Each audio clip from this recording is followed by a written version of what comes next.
It's all about humanity. About humanity.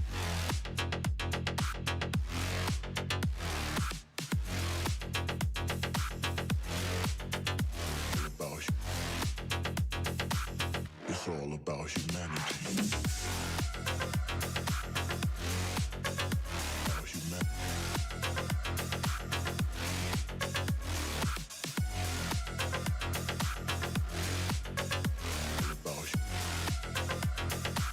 It's all about humanity.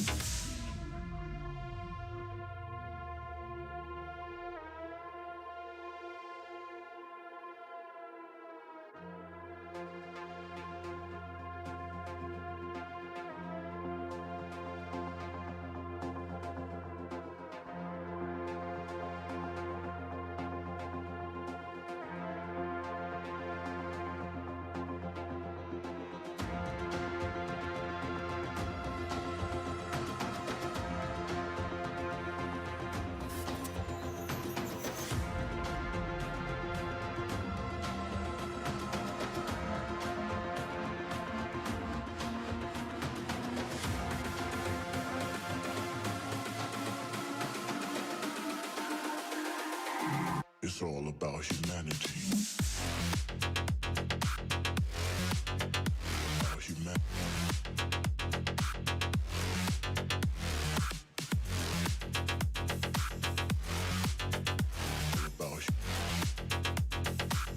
It's all about humanity. About humanity.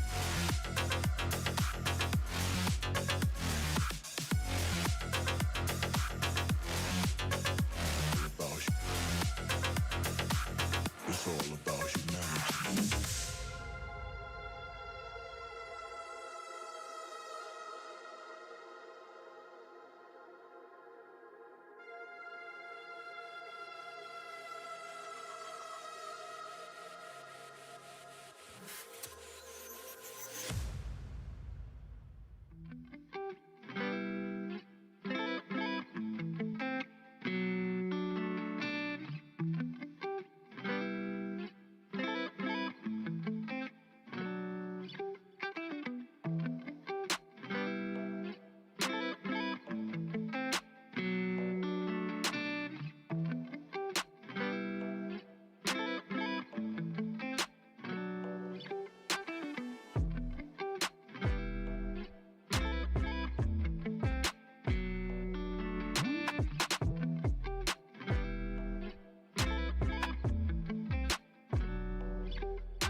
It's all about humanity. About humanity.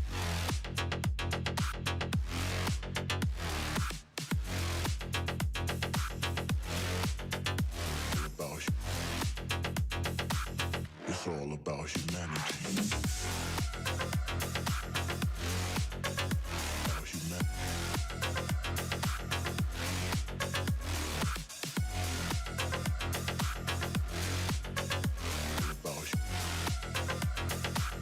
It's all about humanity.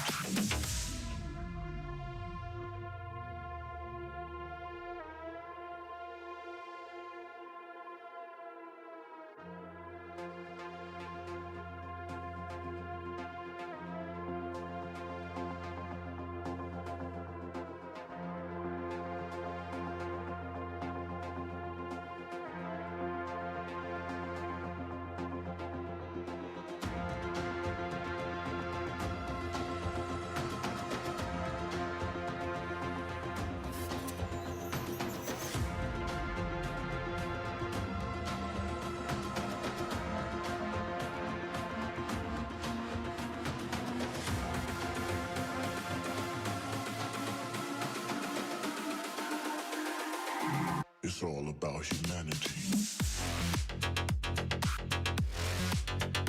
About humanity.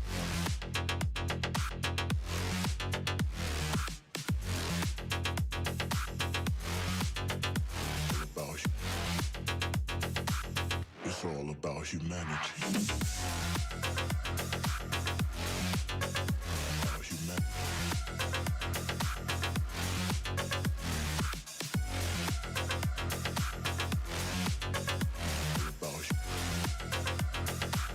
It's all about humanity.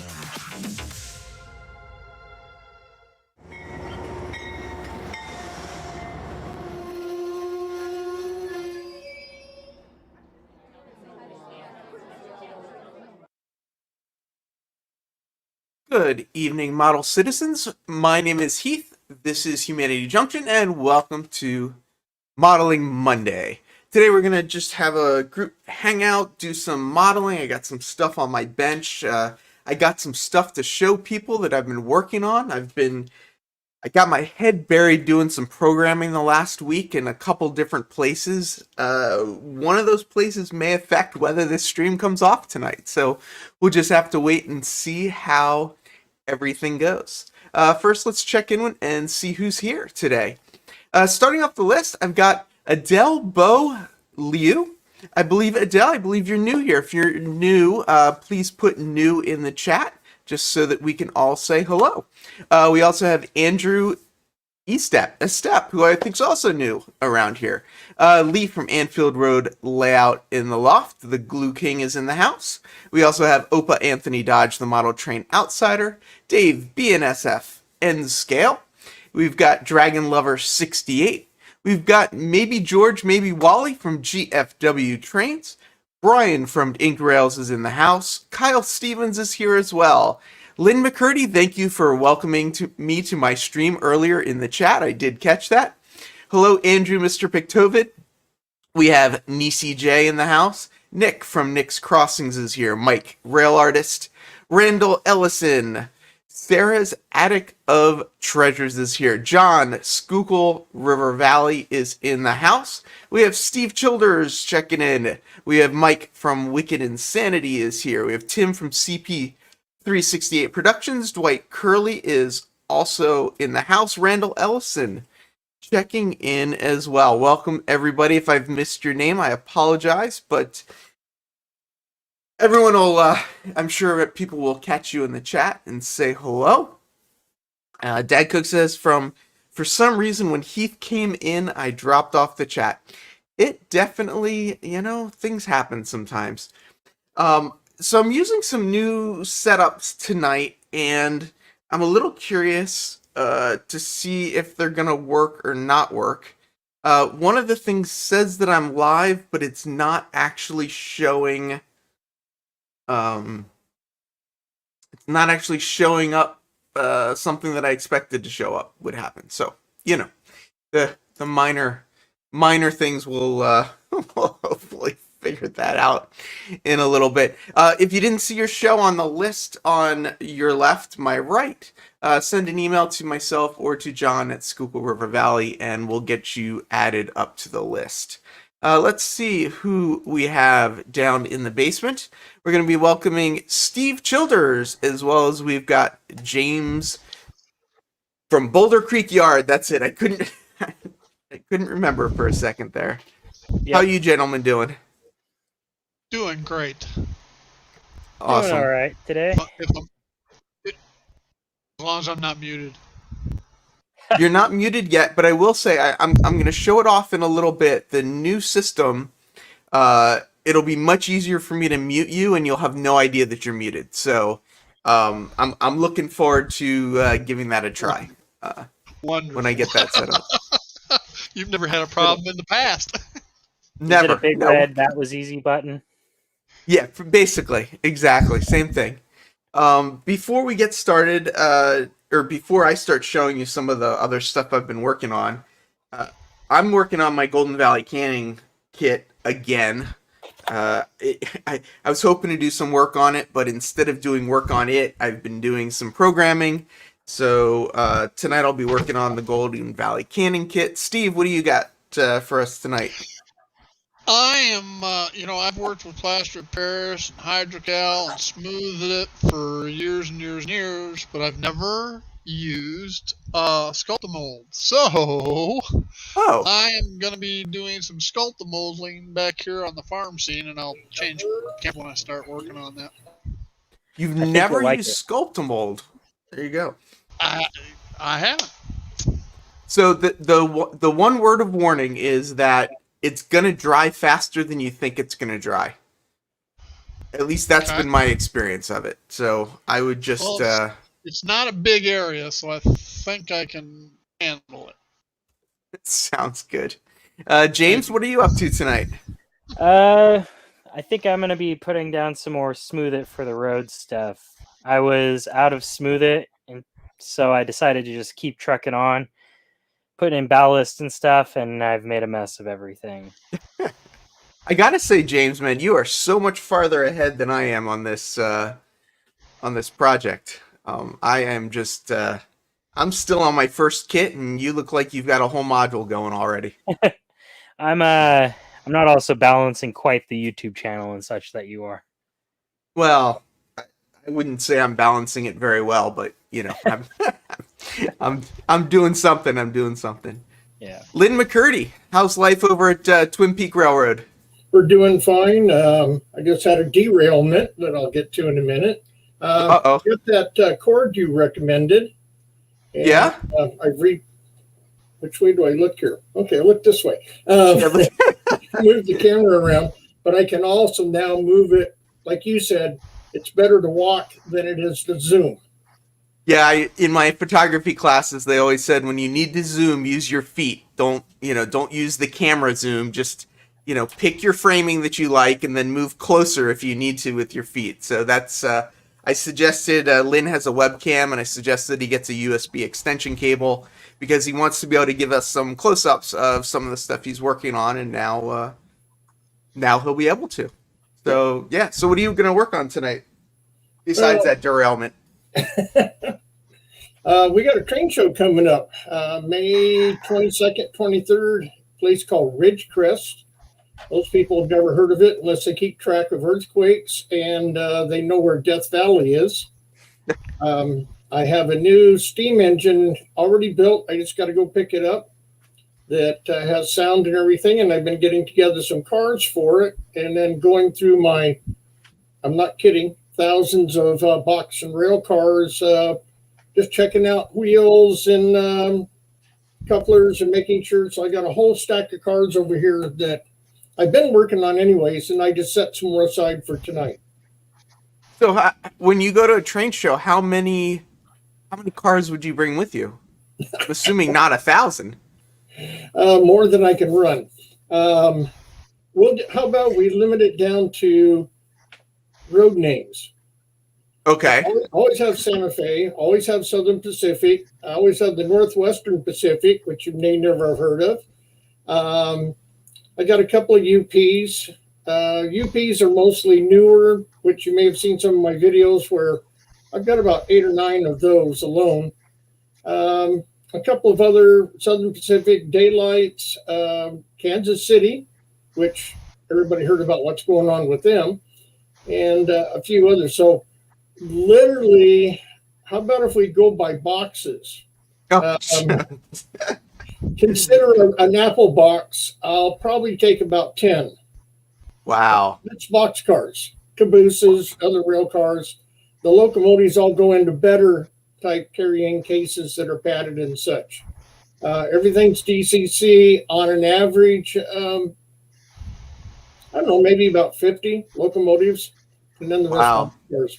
And I never end up running them, but something always breaks, and I see all these other guys panic, and they, oh, my train broke. The wheels fell off, and I'll just reach over and give them a box and say, here, run this one.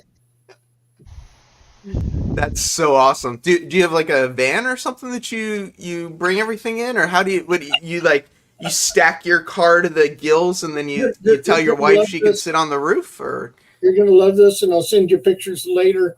I have a vintage 1956 horse trailer. wow, okay. I used to have horses, and don't have those anymore, but I still have the trailer. And rather than going out and spending money and buying a real fancy rig that just sits, I replace the tires about every third show because I only put used ones on it. And but it's nice. The tailgate drops down. Got lots of room. It's got a loft. I cleaned all the horse stuff out of it, so it doesn't smell like poop. And it's full of modules, and the trains go in the truck. I have a back seat in the truck and good stuff. Would you like a short story? Sure, I got time. Okay. Hopefully other people will be interested as well, but I'm interested. Before the pandemic and a lot of other things, every year at the Anaheim Convention Center, across the street from Disneyland, they had a huge train show. And it was one of the big ones. 1 year, got there, and some of my modules, the buildings and everything go into boxes. It works better. Yeah. Had this great big, we're talking huge blue tub, fastened lid, wheels on it, full of all the buildings and everything for what's called the monolith. If anybody on here watches In Scale with Roy down in Panama or some of the other channels, they've seen pictures of it. It's a bit of a monster. So we're getting through, and one of the strangest things that never happens in Southern California, it rained. So Sunday night, packing all this stuff up. I'm looking for the tarp. I didn't realize I'd put it underneath the spare tire. But anyways, covering all this up, loading everything, putting all this down, and trying to drive home somewhat fast, safely. Hey, Lynn, talk to the camera. The next morning, how about this? The next morning, I go to get the box with the buildings to put it away, and I can't find it. I looked, and here's all the trains, and here's all the crates, and here's everything. And I remember driving through Burbank, and a bunch of cars honking behind me, and the blue box with all the buildings in of it blew out of the truck, scattered all down the 405 freeway. We had a show in 3 months. I literally reproduced, made new, all the buildings and all the scenery for those modules, and was ready for the next show. My wife has told me the blue box never goes in the bed of the truck. It has to go inside the truck cab. And the guys in the club after the show, they come around, tap me on the shoulder, and say, it's a blue box in the back of the truck. Oh, man. Too much. Well, I'll let you get back to working on your cars. I'm gonna make myself a little bigger, and I'm gonna show people a couple of the things that I've been up to before I actually get to the modeling. It's model railroad related, but not so much. Well, we'll see. It may or may not be interesting to people. It's been interesting to me, but one thing is I've changed the chat bot that I've used. If you notice now, and of course now that I want to talk about it, I can't find one. Here we go. Instead of Streamlabs, I've now got Stream Elements as my chatbot. And the reason that I moved over to them is the overlay that I was using on Friday, the donation overlay, comes from Stream Elements. So I wanted to try and keep everything together. So I'm using their platform. The other thing that I've got going on is if you look at just my window, sort of like take me out of the whole picture. I'm using StreamYard, and you can see that up in the top corner. But what I've been doing is I've been doing some programming so that I can bring people on without going through StreamYard. Now, is it going to work? We'll see. It could be interesting, but I've been making these sort of placeholders, so all these other guests are just placeholders. But I've been, going through, and you can see, me there as well. But then I've got, all these different guest setups so that we can bring people up and use trying something different. One of the things that I do like with this setup is I've got screen share setup. So another thing I've been working on is this is a new website that I put together. So if you go to humancity.org, this is what you get. And the first page that comes up is just a video gallery of all my stuff. But if you go to the live page, once that loads, you'll notice that we've got the chat and the video right here embedded in the website. So if people want to find my live stream and don't know where to go, if you just go to humancity.org/live, this comes up right away. And then I also, of course, have a channel support page. So I've been doing some programming, and those are kind of some of the different things that I've been working on. So hopefully I didn't screw anything up for tonight, and hopefully everything is going to work tonight. And in some time in the future, we'll potentially see a new way for me to bring guests up, and we'll go from there. Almar says you should have Miles Hale on. I would love to get Miles Hale on. I'm assuming he's talking about getting Miles on the show. One thing I would at some point like to do is bring on people onto this show that are some of the bigger name modelers, I guess. Not that there are many bigger name modelers than Steve, James, and Lynn, but bring on people like Miles Hale and some of the other. Good recovery. You like that, Steve? Yeah. I would like to at some point be able to bring up some of the bigger name modelers with the bigger channels, or even just people that are MMRs and that kind of stuff, and just add in a little bit of an interview-ish type of thing, but more where they would show us not quite clinics, but where they would show us some of the work they're doing. So yeah, that's kind of the plan. I do actually have my stuff out on my workbench, and I am gonna try and actually get something done today. We'll see how that goes, because it usually doesn't go so great, but we'll see what happens. Oh, it's all good. It's all good. Nick says, "Love you too, Heath." Nick, you can join us one day if you want to model for us. Andrew says Steve isn't the biggest. Steve's head is probably the biggest. He probably has the most hardest time getting through doors. But yeah. Hey Al, if you know Miles, it'd be great if you'd make an introduction. I don't know Miles personally, so yeah. Dwight wants to know who's breathing so hard. I can't tell. So that's one of the things that one of the reasons I'm going to the new setup is that I'll be able to control the audio a lot more. I'll know exactly who's making noise when they're making noise, which will be a big change. Lynn, what were you about to say? No, nothing. I was just agreeing. I thought you were raising your hand because you wanted to say something. No. There are a number Awesome. of good people you could have on this. Once James Wright starts getting his layout working, it'll be a good good candidate if he has the time. Yep. Yeah, absolutely. Yeah, I mean, of course, at some point I'd love to get Luke Talon on here and Yeah.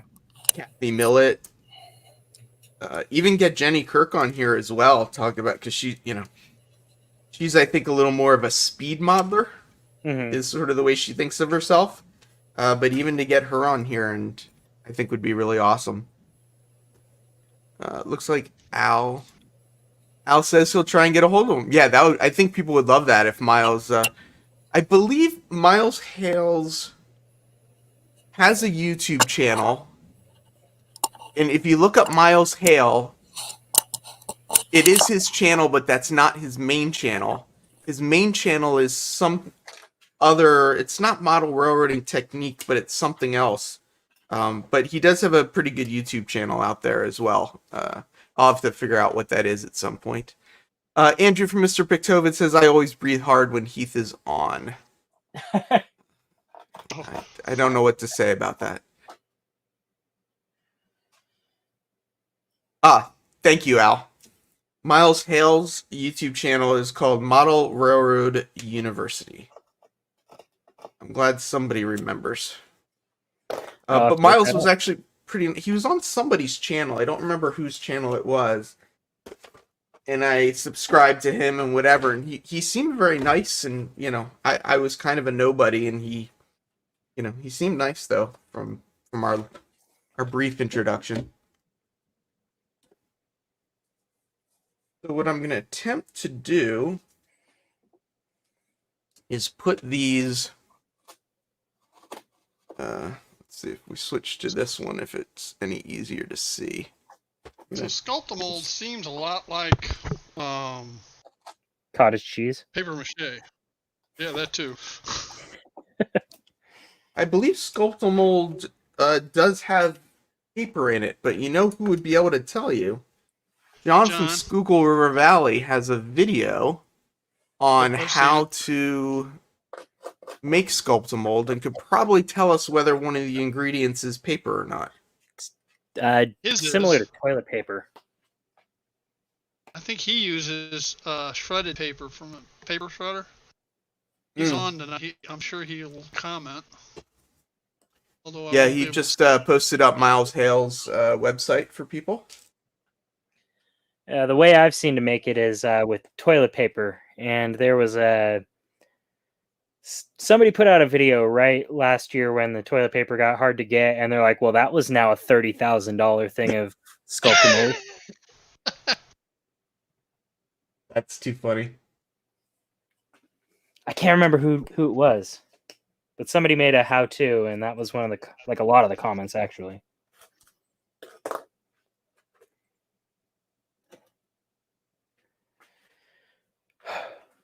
Yeah, that was an interesting time. John says it's made with paper fiber and plaster of Paris or hydrocal. Okay. And Almar's saying, so that's where it all went. It actually did get kind of hard to get last year. I don't know if it was related to all of this, but I know none of the hobby stores around me had it for a while. I ended up having to order some from New York in bulk, basically repackaged 50-pound bags. How big is your layout that you're buying 50-pound bags? Oh, I wasn't buying it from 50 pounds. I only bought 9 pounds, but it was repackaged from the 50-pound bag. Oh, gotcha. I couldn't justify the 50-pound bag. I'm not Luke Talon. I was starting to wonder. I do know Claude, Cowboy and Timberland Railroad. I believe he's got a distributor that he uses somewhere in the New Jersey, New York area, and he will buy, I think, 25-pound bags. I think is what he ends up buying. I really did consider it, but I just couldn't justify it. I mean, as long as it doesn't get wet, it doesn't go bad, right? No, I mean, it doesn't. It is. But I didn't want to have to deal with storing that amount. Right. Basically, it's like a big trash bag, more or less. You'd end up throwing it away by accident. Yeah. Going, what's in this trash bag? We'll just put that out. Or accident, or drop it and rip it and, end up looking like Scarface. Yeah, that'd probably be tough to clean up his sculpt mold everywhere. Yeah. No. Sorry, what'd you say, Steve? I said I'll let you know. Oh. I really like Sculpt-A-Mold. I think it's a fantastic modeling tool. So Vinny is asking, who is James BCY? So James is Boulder Creek Yard. James is the person that made built. What part did you do for Silicon Valley Lines for the camera car? I'll let you tell it because I don't really. So I've put together the cab cameras, what we use for the point of view running for remote ops. Basically, I don't have one down here with me, but it's a Raspberry Pi Zero W on a flat car with a little Raspberry Pi camera, and it runs some off-the-shelf hardware and software to allow us to basically give a point of view to remote operators. I didn't realize it was off-the-shelf software it was running. I kind of cobbled it together from a whole bunch of open source stuff, and the I think it's MJPEG, Streamer, and like gotcha. other things. Yeah. Yeah, I had to figure out how to get it to run with the least amount of latency and as smooth as possible. And the Raspberry Pi Zero W is not at all strong, so. Yeah. I actually had to take one home because I soldered the Juicebox Zero. It's a little board that goes on top of the Raspberry Pi Zero W for battery. I soldered it too close to the main board and it just killed the Wi-Fi signal. So I actually have to take it all apart, and I've got to figure out how to put an external antenna on it. Oh, interesting. Oh, there you go. Yeah. So yeah, BCY is Boulder Creek Yard. It's the name I came up with. I had to change it after I found Luke Towan, and I was like, well, he's already established with that name. Yeah, I'm gonna change your name though, just because I'm guessing that other people are gonna come in here and say who is James, and if they have your channel name there, it'll make it easier for people to find you. I was on something else and left it at that. It automatically. Gotcha. Yeah, and Lynn, your channel's Lynn McCurdy as well. Or did you change the name of your channel? Not that I'm aware of. All right, so I'm gonna just add your last name there, just so if people wanna search you, they can find you. Okay. Now that's one thing I don't know if I'll be able to do with the new setup that I have, is change people's name on the fly. Yeah, Edward, I was a little shocked too. It's the sun is still out behind me as well, but it is definitely 6 p.m.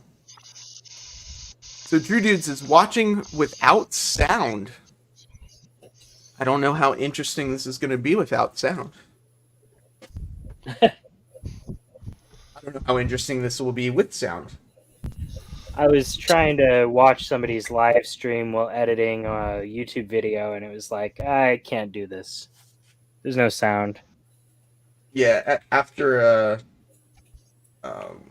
when I'm editing, after a certain point, I have to like turn everything off, and it's kind of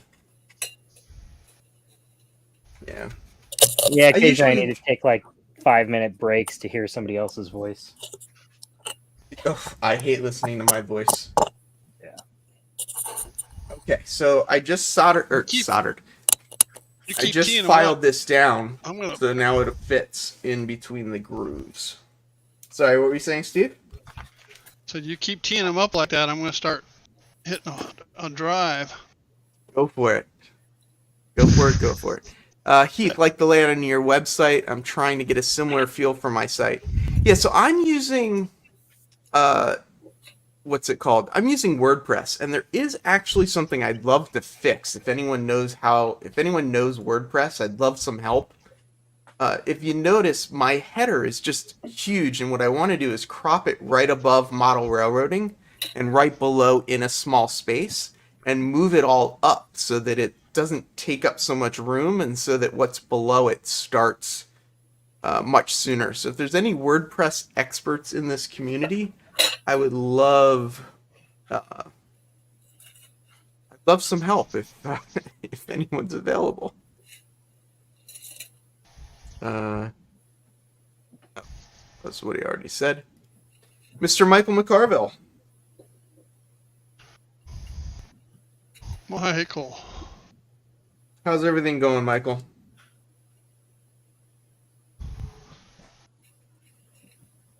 Can't tell if he's talking or not. I don't see his lips moving. I wonder if he can hear us. I just realized I'm like doing things and you can't see because I zoomed the camera in. I keep knocking my camera over. Sorry. Can you Steve, hear we me? expect you to make lots of noise. Yes, Michael, we can hear you now. Sorry, I had to turn my microphone on. I understand. It happens. How was the train show? Is your wallet a little lighter, or did you make it out of there unscathed? Actually, I didn't spend that much at all. I bought a module from a club member, so I'm actually going to be not just out there taking pictures or helping the guys build kits and stuff, but I'll actually be participating instead. So, which I said I wasn't going to do at all till the end of the year. So, shortly later, Buddy says, "Hey, I've got a module I'm not even using, don't plan to use because I bought like 3 or 4 of them and I'm only going to use like 2 or 3 of them." And I said, "Okay, well, you know." Twist my So is arm. it it's just the base module? It's not. There's no track or scenery or anything on it. So it's the legs, it's the center supports, it's the clamps and stuff that go on there. Yep. It's the framework. So it still needs the electronics underneath, and and then whatever I decide to do on it. So it's not very big, but at least what I see it as is an opportunity to showcase some of the kits that I'm gonna come up with, so I can actually present them at a show. So Yep. Awesome. Well, you got something to work on tonight with us, or you? yeah, I just took my first picture of so I can do a video for this. It's a Best Trains Pioneer Home with Addition. So there's 2 of these. There's 2 versions. One is just the center building, and the other has a piece in the back. So it's a Pioneer house. It's basically 4 rooms and a roof, but it's got a back piece to it as well. So Oh, cool. Nice. it's Awesome. Craftsman kit. It's from Brian Bollinger at Best Trains. So he stocked me up. So kind of feel obligated to help the brother out. Got to do it.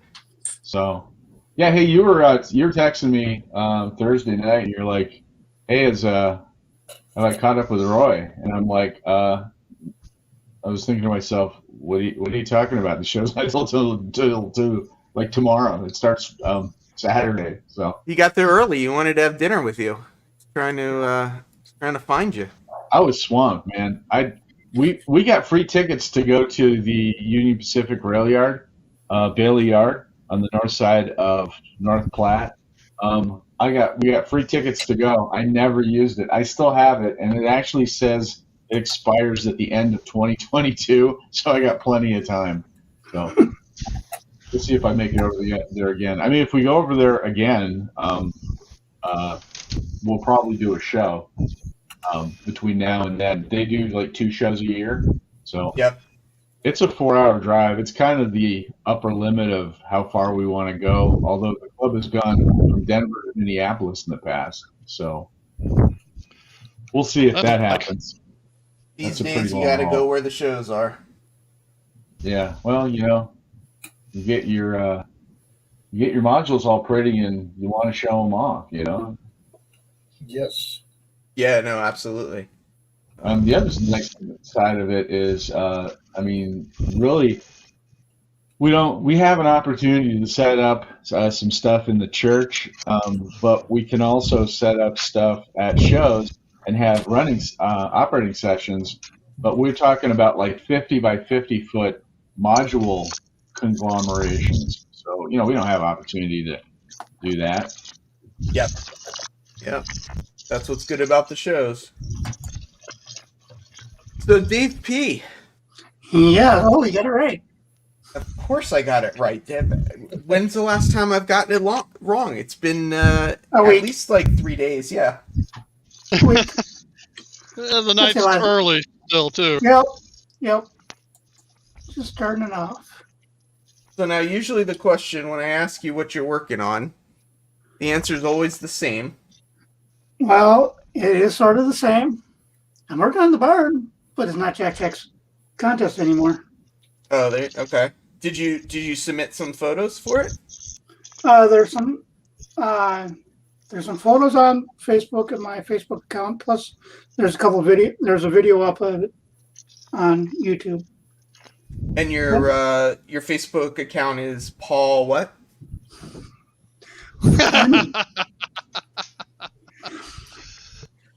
We're friends.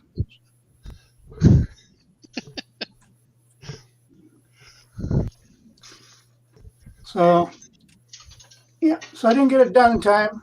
But this is what I'm working on right now. Will she focus? No, she won't. That looks tiny, whatever it is. Yeah. Hold on. It's not going to focus on it. Yeah, it's tiny. Can anybody guess what it is? A Cheeto? A Frito-Lay? Bale of hay? Nope. Flag. It's a hinge. Oh, My upper barn doors. Oh, okay. and it functions. Yep, it works. Surprised the heck out of me. Wow, there you go. Yeah, so Ken N, unfortunately with the WordPress stuff, yeah, I used to do some HTML stuff as well back in the day. I just can't seem to... Some of the WordPress stuff is just confusing. It's both easier and harder to do things with WordPress than a by hand coded website.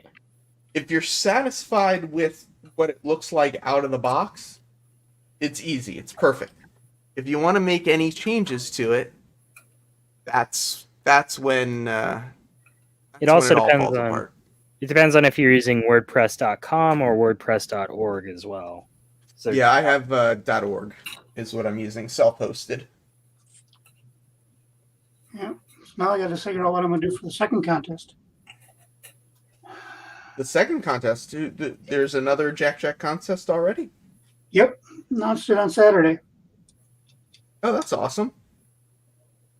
Similar scratch build idea? Yeah, the rules are a little bit more defined. You can't use evergreen plastic or that other plastic company. Can't What? use anything from them. Yep. You can't use anything from them. It has, if you're going to use plastic, it has to be like garage sale signs.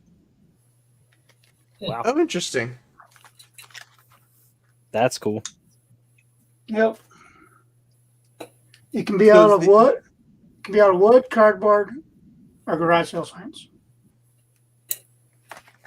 Or metal. So it's not garage sale signs for budget reasons. It's more garage sale signs for like you can't just buy the shape you need in evergreen. You actually have to figure out how to make it, kind of thing.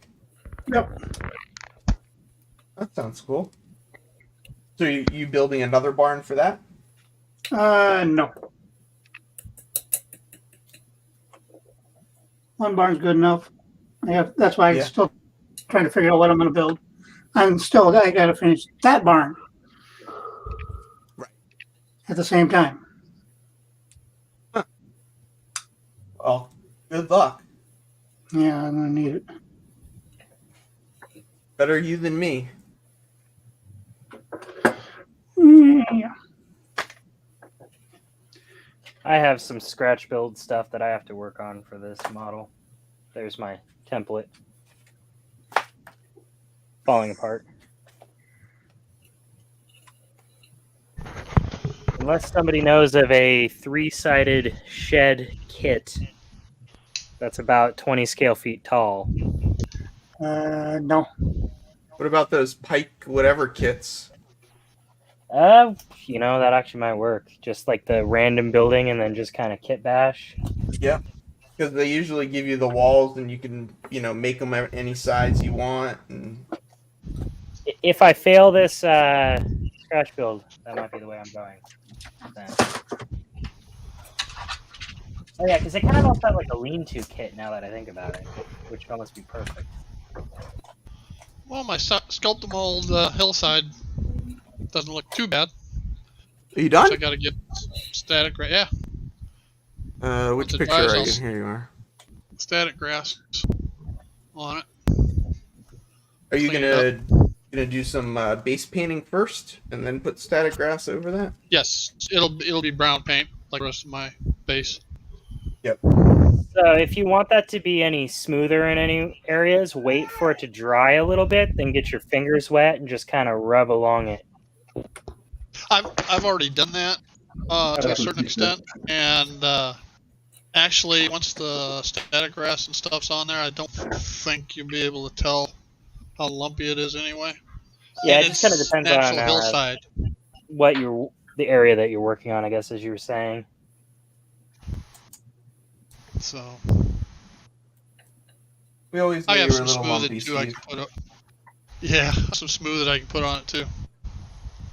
Yep. I've actually put that stuff down, waited an hour, painted it, and then static grassed it about 2 hours later. But I don't Wow. suggest doing that. There you go, Steve. This stream's 2 hours long, so maybe You got to put a fan on it, though. I was gonna say maybe we'll see some static grass before the end of the show. Nah, I'll save that for Friday. Yeah, that's likely the better course of action. I've done it. Looks all right, but you can definitely get better results if you wait a little while. If you want to speed it up with the drying, yeah, definitely fan on it really helps. Yeah, I had to add foam in the center section, and then over on the left, I had to add the rock face in over there. This is just kind of a general little hill, or is there a specific thing you want to model up on it? It's gonna have cows grazing on it. Are you gonna have cow sounds as well to go with your cows grazing? Of course. Good.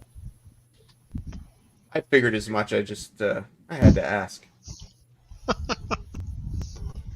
So if anybody's wondering, I did glue a couple of these on upside down. So luckily I didn't completely glue them on. So I ripped them up. Now I'm just trying to get off some of the glue so that I can glue it down the right way up. Now people probably can't see what I'm doing. No. Yeah, Edward, I usually don't check my email during the streams just because I got more than enough going on my screens in front of me. Yeah, I'm gonna switch my camera back to my normal one here. Dave P., you look very bright today. It's almost like you've got this halo glow to you. Yeah, you help me see. Yeah, Better. I can't do anything now without my glasses on, at least.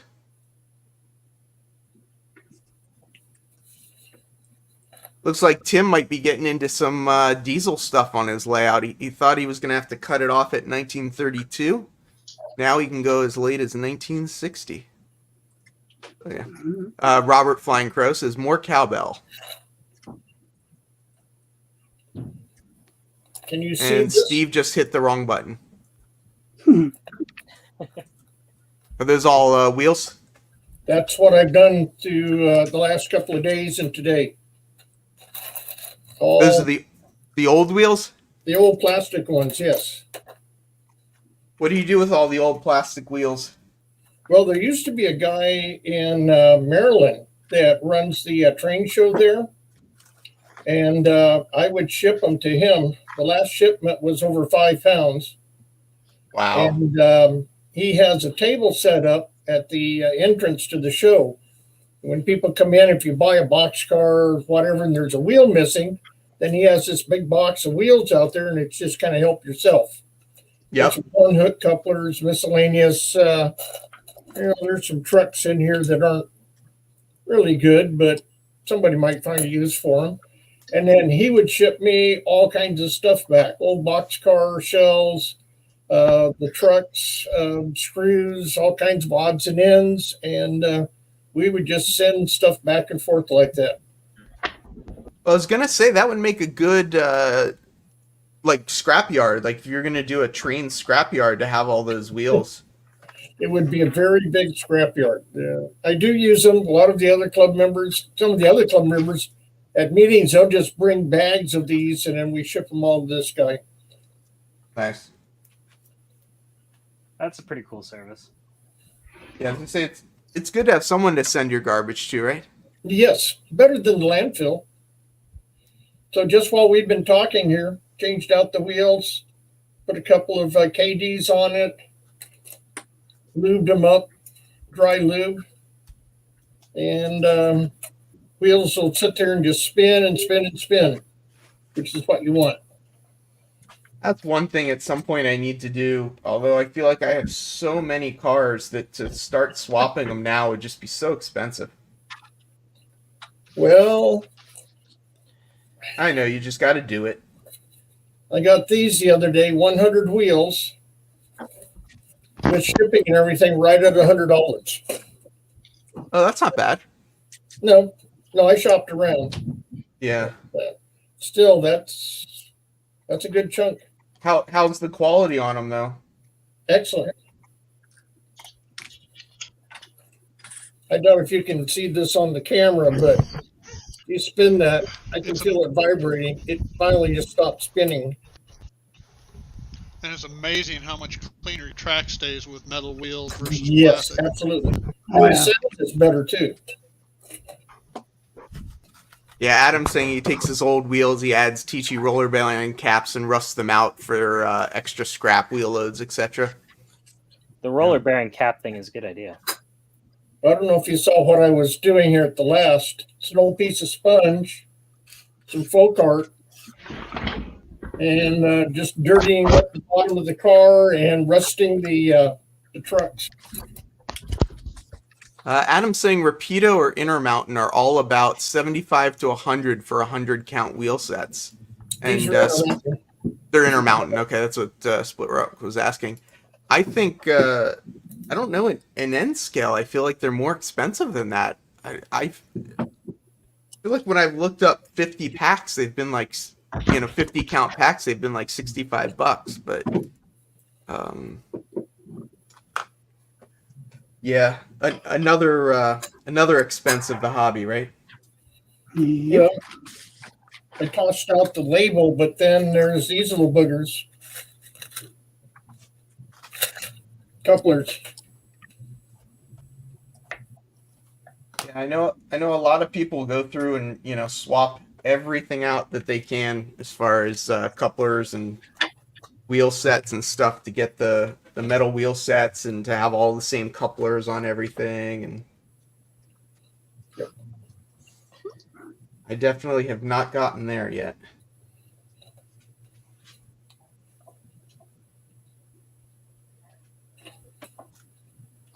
The real expense is when you start putting DCC and a bunch of things you got blue box. This engine Yeah. like $10 is now like 120, 130. Right. Yeah.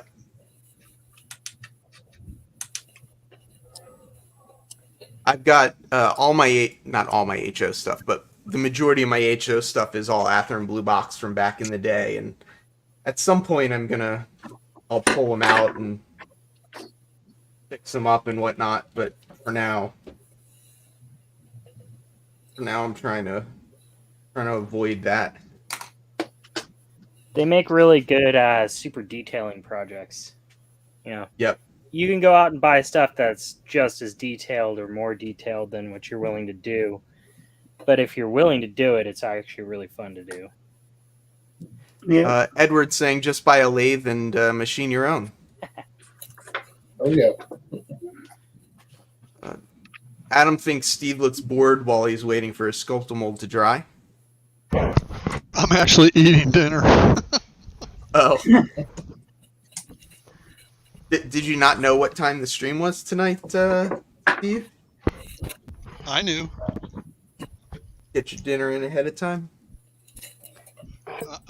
Like I said, I knew. And let's just leave it at that. Yeah, Thomas says consistency in couplers, wheels, and car weight really helps bulletproof your rolling stock, and that's so true. Oh, yeah. Yeah, in a home setting, you know, on your home layout, depending on how much you're operating, the proto size couplers for Katie are fine, but like if you're in a club setting, you want everybody to have the bigger ones for sure. Or if your track work is kind of horrible, then the bigger ones. They look fine. Dragon Ball Tech says Intermountain 20-pack for $31. I'm assuming he's talking about the N-scale ones. I guess it makes sense a little bit that the N-scale ones would be more expensive than the HO scale ones, just because they're probably harder to machine, being the smaller size. Well, not only that, but think about the little springs. Okay, it's hard enough to put those little springs on a KD. All right, can you imagine putting those little springs on an N-scale microtrains coupler? Oh, I try putting the springs into a Z-scale. Pass. I mean, but the N-scale ones, there's a microtrains tool you can get that's supposed to help get the springs in, but I'm not really sure how much it really helps. What is it with everyone getting snow in April? Oh, we're getting snow here too. Doesn't look like very much now. And it's been incredibly dry out here in California. Yeah, I was going to say, it's snow. It's about 80-some degrees outside. Well, yeah, where you are. Yes. Yeah, it was 80 here last night in Santa Cruz area. Or not last night, but during the day, yesterday. Then it drops down to like 40 at night. Yeah, Jerry's saying no snow here. He's just slightly south of me. O-scale wheels get pricey. Yes, absolutely. Everything in O-scale seems to be pricey.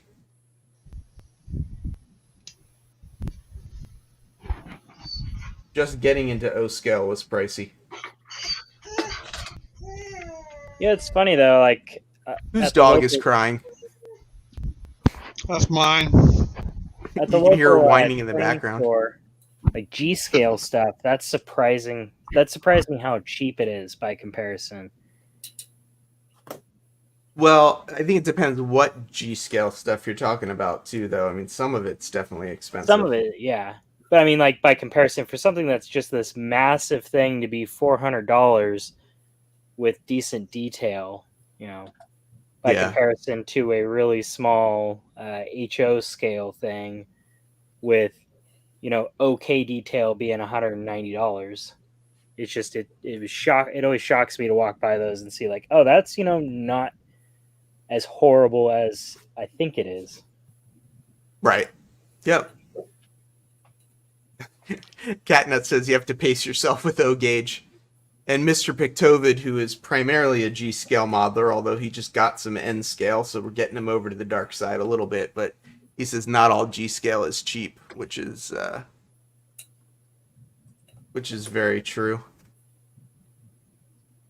Yeah, when I say cheap, I mean by like comparatively. for what Comparatively. you're Yeah, getting yeah, yeah, For yeah. this massive thing.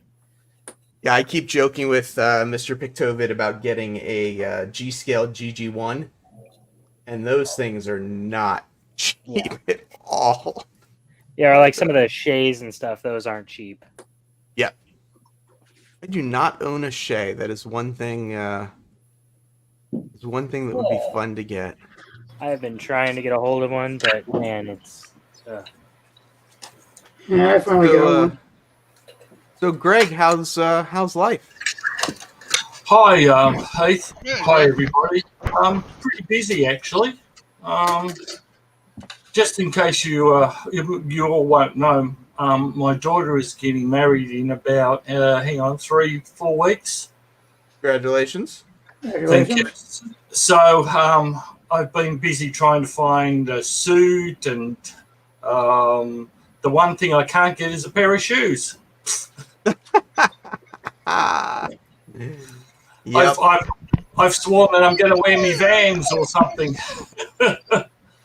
I So, had yeah, some friends that got married that wore their Converse shoes for their Yeah. wedding. Yeah. Yeah. So, I've been pretty busy trying to get all that organised. Yes, it's last minute, but because of COVID, her wedding was cancelled last year, and and there's last minute things like we're doing an afternoon tea, all that sort of stuff, organising it. I've hardly been home, and this is the first time I've been in the train room for about a week and a half. Yeah. I understand that. So I'm not terribly organised today, but anyway. You got I'm a here. project that you're going to work on today? Yeah, I do. I'm going to try and finish off my. I'll move the camera in a minute, but my building with the lights in it. I've got all the flashing lights working. I just need the bottom story to have a little bit more light, and that's what I'm going to finish today, so I can put it on the layout. Nice. About time I got that on there. Awesome. And as usual, we couldn't get the OBS to work, so. Who did I just see this? Steve 87 PSAT wants to know if you're going to live stream the bachelor party. No, I don't think there is one. It sounds funny, but that's sort of all, most of it that's been done. Yeah, I can imagine, right? Yeah. So they've sort of given up, because while it was a real shit at the time. I'll just say that quickly, but what happened was my wife's brother died, and that same morning we were about to go to the funeral in the country. My daughter's venue for the reception went bankrupt. Oh, Right, so you can imagine the tears on that, right? So then the wedding was cancelled. So, lots of bad things going on. Then one good ray of sunshine came out of it.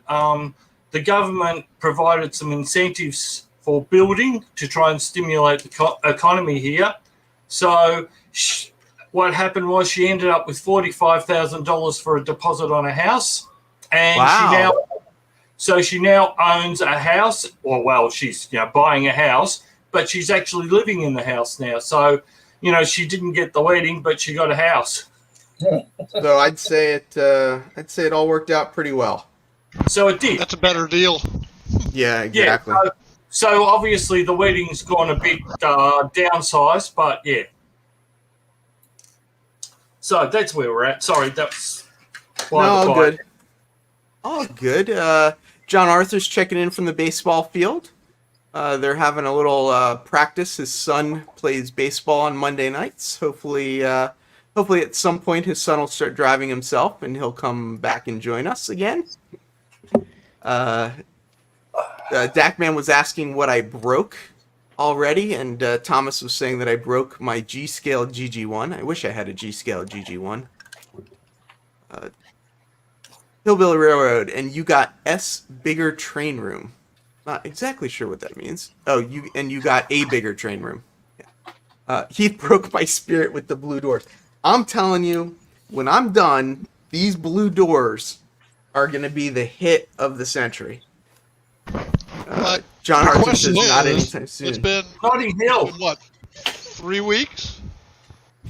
Or is 3 it 4 weeks since weeks what? now? It's Since been, you I think, started that. too long. That's how long it's been. It's hard to keep an eye on you, Steve, and model at the same time. Hey, what can I say?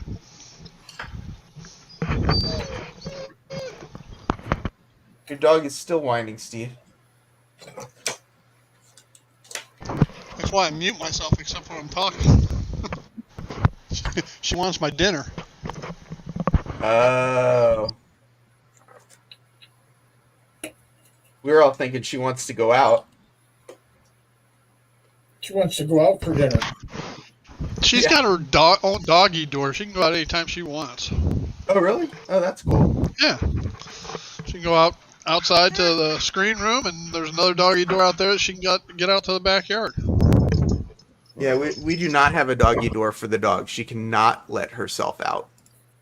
Drew Dude's Model Train says he likes the blue doors, which, thank you. At least somebody likes my blue doors. Yeah, blue doors, Notting Hill. It's great. Hey, the picture on the box says blue doors. I mean, you know. I think it looks great, Heath. Thank you very much. Mike Rail Artist says he's 71 and he wants to know if I'm going to be finished with this before he passes away. Oh, it's too much. Too funny. So right now I'm kind of just winging it. The directions I have don't have this part of it on there. So I'm just kind of... Oh, I just figured out what this is. This is the landing for up here by the window. That's what that is. I'm like just sort of guessing at what parts are and trying to... Michael McCarville with a pleasant comment. Michael, you got to fix your camera. You're only taking up half the screen. Michael says, I like the blue doors on the clown car. Catnut says it's up for debate. Michael says I'll still be working on it in 29 years. Dackman says I like green doors on a warehouse or factory, but that's just me. Yeah, the blue, it's as it, you know, it'll get toned down. It's all in my big picture plan. And just the fact that anybody thinks I have a plan at all, I've got everybody fooled. Because there is definitely not a plan. But I got my eaves? What are those called? The little sort of roof thingies? Yeah, eaves. Yeah. Eaves. There you go.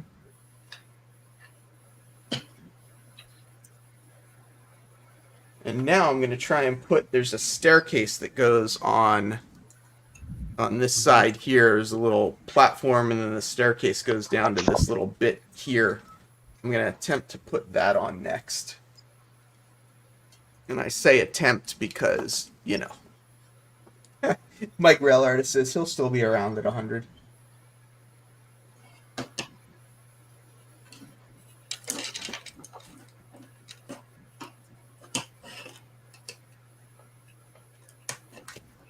Yeah, exactly.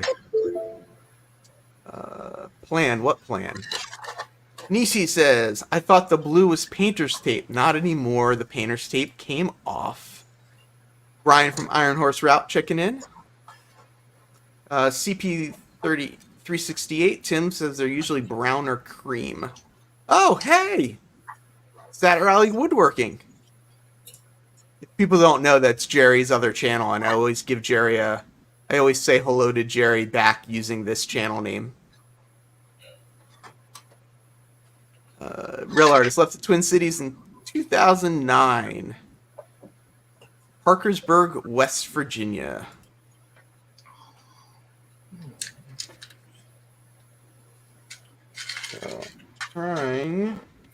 So let's cut out the steps and the platform. I don't know what this piece is. I keep looking at the picture trying to figure out what this piece could be, and I can't figure it out. If Walthers had a quarter for every time somebody bought one of their kits said that, they'd probably be a lot bigger of a company. Yes. I know, we've talked about this before, like why Walthers doesn't improve their instructions. Yeah. Yeah, that stuff was written a long time ago. Yep. I mean, I can't really fault the stuff too badly. It's when you get a craftsman kit or something and you're like, it's a box of sticks. Well, guess I'm going to give up on that one. Well, when I start building craftsman kits, I'm only going to buy kits that Michael McCarville made so that I can call him up and ask him what the heck something is supposed to be. Call me up every day. Every day. See if I pick up. Yeah. Blocked number. Michael, you know your camera's messed up, right? You have no idea how many people I blocked on YouTube and Facebook. I don't have that many people blocked at all, actually. Oh. I have millions. I'm assuming that once I get a little bigger, I'll start getting more and more trolls. You don't have to be big to get trolls. Yeah, well, you know. Flying Crow, because people keep buying their kits and don't demand better. That is so true. That's Hillbilly's down in West Virginia. Hillbilly, are you still in West Virginia, or is that just your hometown, West Virginia? Yeah, I know they were written a long time ago, and, you know, it costs money to update them, and, but, you know, it'd be nice if they did. I'm sure there are people out there besides me that would appreciate them being updated. I just wish they would buy a better scanner. That would solve a lot of problems. Whatever they scanned some of these kit instructions on, I think it was a potato or something. Well, again, they probably scanned them 10 years ago. UC Sacramento has this copy machine that basically makes like carbon copies of everything when it copies. It's got these big rolling like drums of just carbon copy material. I'm willing to bet they use something similar to that. Probably. Correct me if I'm wrong, but a lot of the Walthers kits came from other companies that they've absorbed. Like, wasn't Cornerstone a separate company before Walthers? Yep. Oh, I didn't realize that. Yep. Yeah, I believe you're correct on that one. So a lot of the instructions, you know, came from the original companies, and Walthers never went and updated them, just because that's the way it was. I guess, like, I think it was Flying Crow that said, you know, people are buying their kits, so, you know, they're making enough. It's all about the money. Yep.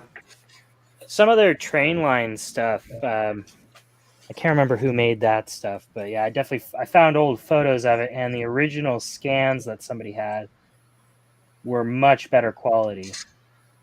So it's like they probably got the instructions from the original company, then scanned it and did their editing to the PDF or whatever, and it lost a lot of quality in there somewhere. Yeah. But the original company had like really clear photos that somebody had uploaded to somewhere. I think Stacy is the woman's name that runs the company now. I'd be curious if she's ever on a live stream or something to ask that question. Yeah, she's the daughter, or actually the granddaughter of the founder, and then her dad. I didn't realize that. Years and years. Yeah, her maiden name's Walthers. Oh, okay. There you go. Hillbilly, did you tell Keith about your circus train? don't know if I've seen Hillbilly Circus Train, or maybe I have, and that's why I subbed to him. I can't remember. Gus checking in, the lunatic from Arno. Dave's talking about Train Fest. Ulrich is a part of Walthers. Oh, and Lifelike is too. Yeah, they bought a bunch of those companies. I'll tell you though, my one like biggest complaint right now is the trees that they sent for this thing. These are they're horrible. Well, you just got to do a little, what do they call that when you trim the trees? A little horticulture trimming something or other? Whatever wire they used is really hard to cut. So what I've just been doing is this tree back here. It actually is the same tree, but I just shoved a bunch of clump foliage in it and glued it in there. Oh, there you go. But I think I got to put at least one or two of those on there in their stock form so that they know that I used everything. But they're made by Knock, and Knock usually has really good stuff from what I've seen. But these are just like, the top of them is just a big ball of glue at the top. Oh, I didn't realize Knock made the trees for Walthers. Yeah, they make the trees, the static grass, quite a bunch of their stuff, actually. There's actually some more static grass companies out there these days. World War Scenics as well. I feel like, are they a newer company, or is it just that they're across the pond so we haven't heard about them as much? I think they're starting to cross over now. More people are branching out and using wargaming stuff. So I think that's why we're just seeing them more. Because they've been around for a while, as far as I know. Oh, maybe that's it. It's the whole wargaming things and model railroaders not always crossing the aisle. I think you probably find it's partly COVID too, because often there haven't been enough, or people have been running out of grasses, trees, whatever, so they've been going to wargame parts. Oh, that's an interesting thought. Yeah. Well, here in Australia, it's because we're so far away from everything. That's what's been happening here. Everything has been running out. So, you want something, you've got to wait. Even my car, I got my car fixed yesterday. Now, I've been waiting since January to get it fixed because I couldn't get the parts. Well, I know for me, I've been watching a bunch of wargaming guys just to learn, because they're so, their techniques and stuff are all very applicable. And I've got somewhere around here, I've got Mel Bose's Train Tutor book. But I think Michael McCarville, you used to do or still do some of that stuff as well. What stuff? The wargaming model stuff. I got shelves of wargaming stuff. Yeah. Yeah, it's kind of funny going to the wargaming or the board game and wargaming store here. They have some of the Woodland Scenic stuff that our local train shop they don't carry.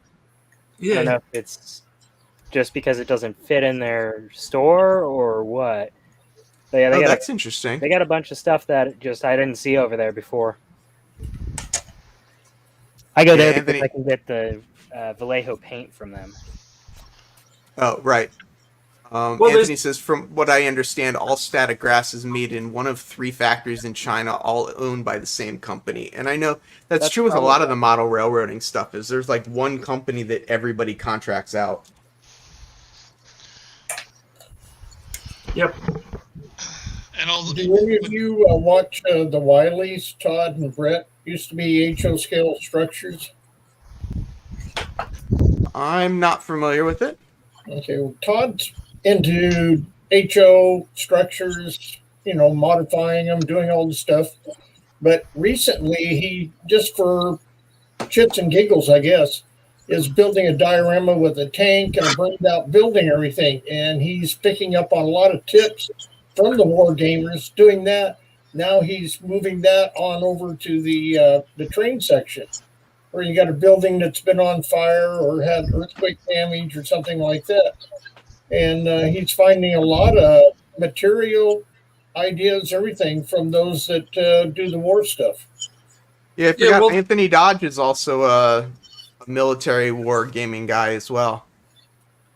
Well, realistically, there is nothing in the difference between wargaming and modeling other than we have trains and they have figures. Right. Or they Well, have tanks up front.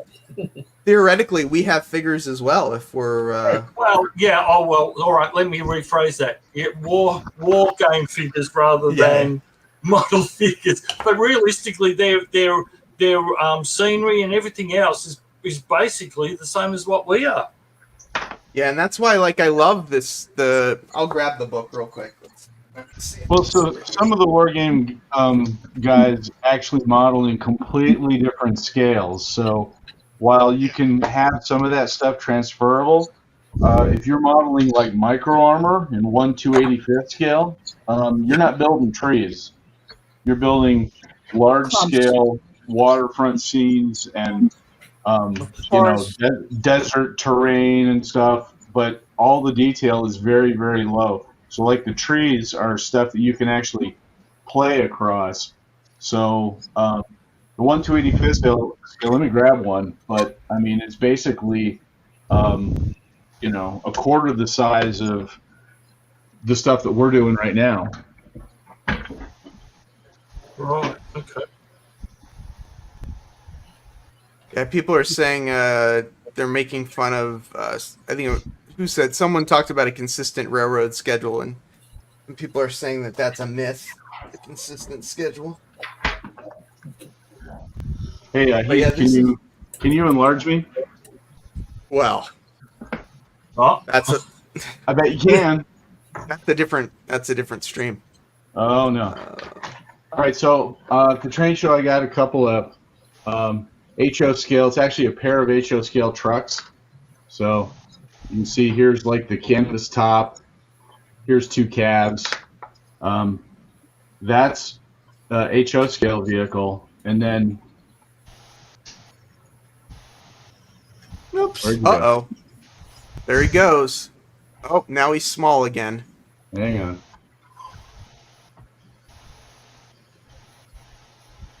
Come on, Michael. I thought you were a live streamer. I thought you had this down.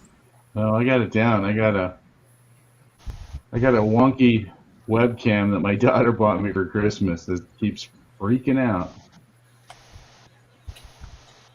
Did Michael just blame his daughter for a problem on a live stream? Is that what I'm hearing? Yeah. Oh, yeah.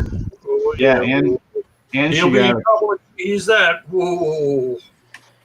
If anybody's looking for a good webcam that works with OBS, look up Droid Cam. It uses your cell phone. That's what I'm doing. Yeah, your cell phone camera is so much better than any webcam you can buy. So that's a vehicle that is 1/285th scale. Wow. Yep. As opposed to this, and you can see the canvas top here. Bigger than the whole thing. By several times. Yeah. Here's a landing craft that you would actually put like a couple squads of infantry in. So I mean, they model with completely different objectives in mind, so that changes what they're going to do. Okay. So, but as far as stuff, DroidCam is very cool. It's a cheap app that you can put on your phone and then plug it into your PC. I'm actually using the DroidCam as only the microphone because the webcam microphone is horrible. And it's pretty awesome. Yeah, I'm not using it right now, but I have another camera up here for top down. I'm just using old cell phones.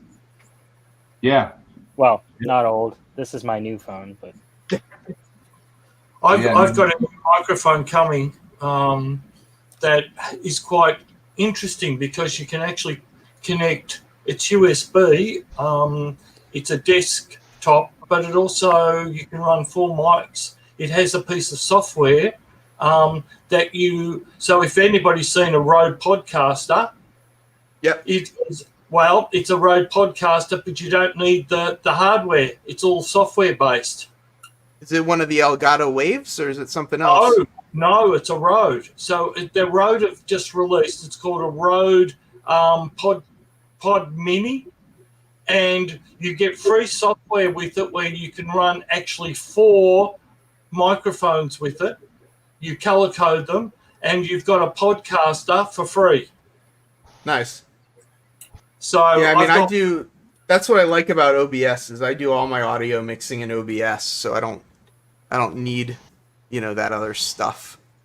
Yeah, well, I'm doing also promos for a radio station, so I have to have a mixer and everything else. So I've decided that I will try this out, and it means that you can do more than one mic, but you get compressor, gate, exciter, and bass boost on it.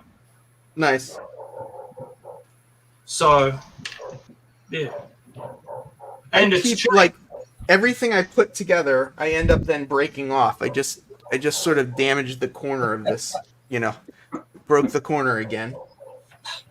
Funny you should say that. We had a Heath moment yesterday. I was with my mate David out in the country, and we had an engine that wasn't running. And the connector to the wheels was just a little piece of wire. So we were playing with it. We fixed it up, and it wasn't running. And we just ran it backwards and forwards. Next thing, the thing takes off, and we can't stop it. And it hits a train and falls on the concrete, smashes. Sounds like a good time to me. It was fun. Adam's family ate your heart out. I just realized I didn't even know what time it is. I can't believe it's 7:21 already. Yeah. I'm actually getting some modeling done today, though, which is a bit unusual. Oh. That is not my dog, just for the record. That's mine. So, model railroaders, are they dog people or cat people? Both. Dogs. I have cats, but I'd like to get a dog at some point. I have cats. Cats destroy railroads. Nah, well, my cats are not allowed in the garage in the train shed, but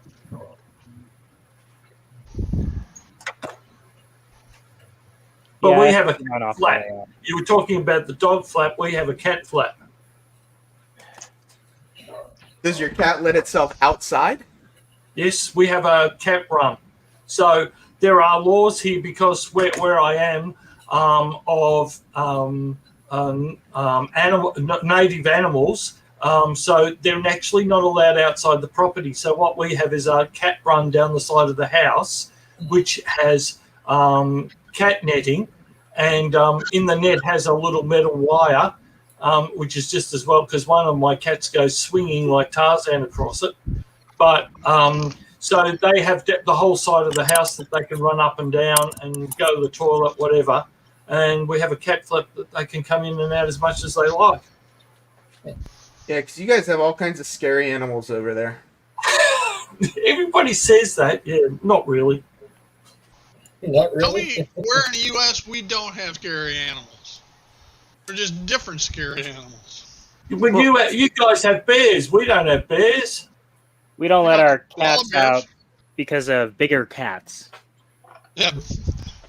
Let's say in Florida we got panthers, we got black bears, we got gators, we got we don't coyotes. have Lucy has turtles. Is her We've got It's her crocs, animal but of they're choice. up higher.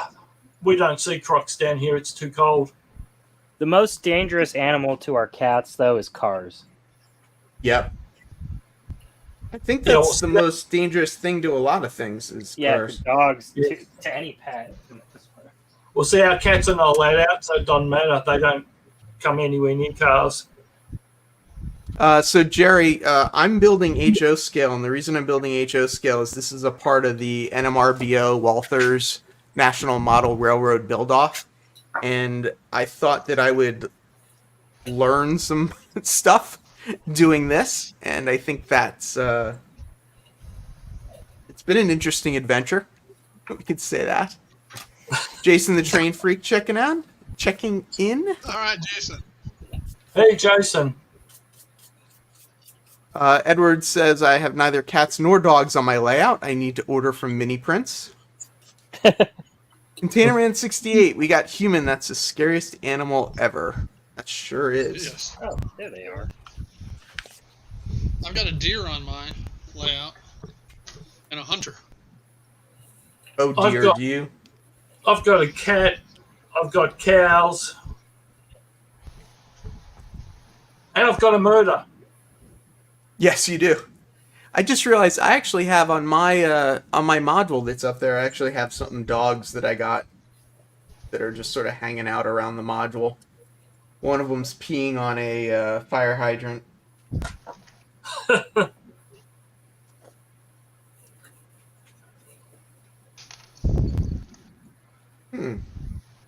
Where I've do those... actually got a cop car coming. A genuine British cop car that I've been waiting over 12 months for.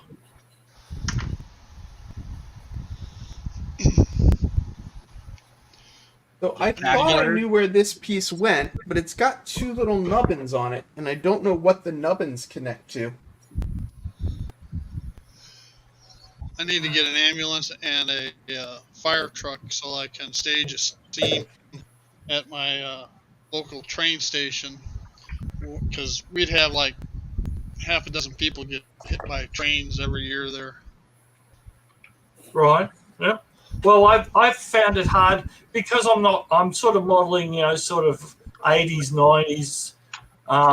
It's hard to get a cop car. So I've had it on order, as I said, for 12 months, and it's a Jag cop car, which is really nice. Whoa! Flying Crow has pelicans on his layout, apparently. There you go. Yeah, I could do that too. Not on my layout. My layout's Chicago. There's no pelicans there. I'm thinking Andrew's about to tell a joke. How do you know a goose is Canadian?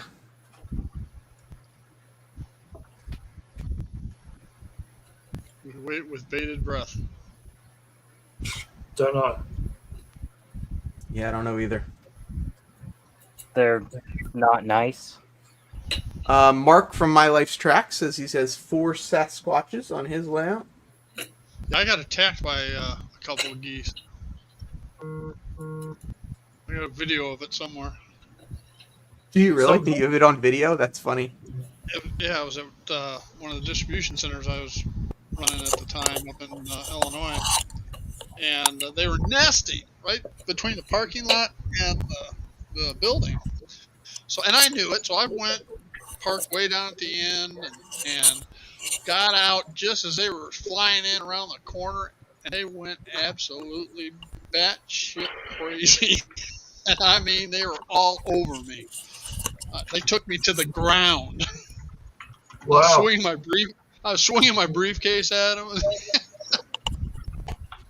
That's funny. I'll find that. I'll put a tip of the day about geese. Stay away. Yeah, stay away from the geese.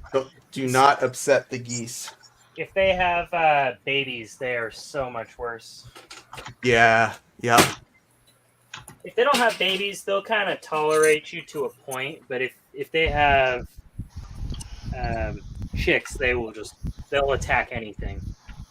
Yeah, well, they were on one side of the nest with the eggs, and I was on the other side. They didn't like that at all.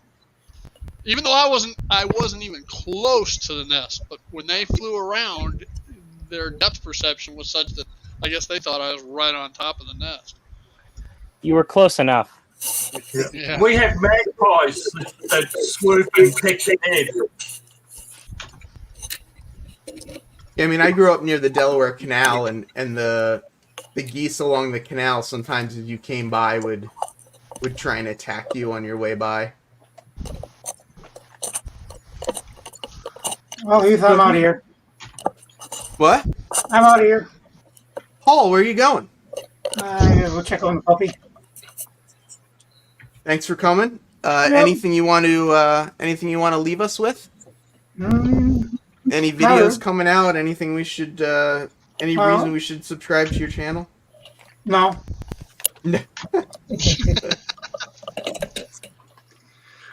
Just I'll probably be posting up some videos here and there of the barn.